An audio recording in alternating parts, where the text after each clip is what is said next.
Welcome to another edition of Ask Jim Smith. Our first question today comes from David in Cockeysville. David wants to know why Baltimore County does not include household alkaline batteries in its hazardous waste recycling program. David, the manufacturers years ago deleted mercury from the alkaline batteries, and as a result, the batteries no longer are classified as hazardous waste material. So you can actually dispose of them in your general trash. But I thank you for your concern for the environment. It gives me another chance to talk recycling, and I want to remind everybody that Baltimore County began single stream recycling on February 1st.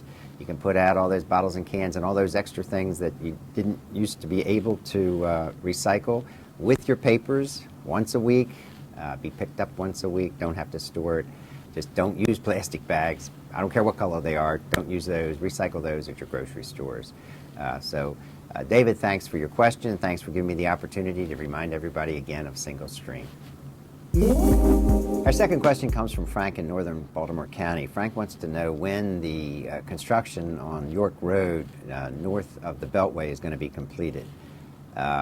Frank, actually, a lot of people wanted to know that, and they've made a lot of progress, particularly recently, but there will be a finished product, we hope, by April. What happened, everything's done pretty much except some brickwork, curbs, and some permanent pavement markings.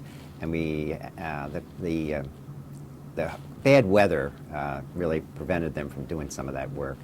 When the weather warms, they'll be able to do that. The job will be finished. It'll be great when it's finished. In fact, it's much improved right now. But they are moving forward. April is the target for completion of that job. And thanks for your question. Our final question comes from Karen in Perry Hall. Karen wants to know, has the county considered putting a flashing traffic light on Honeygo Boulevard in front of Joppa View Elementary School? Actually, Karen, we've studied this issue a good bit. 10 years ago, we did a study, and then we've updated that study just in the last couple of years to see the impact of those flashing yellow lights.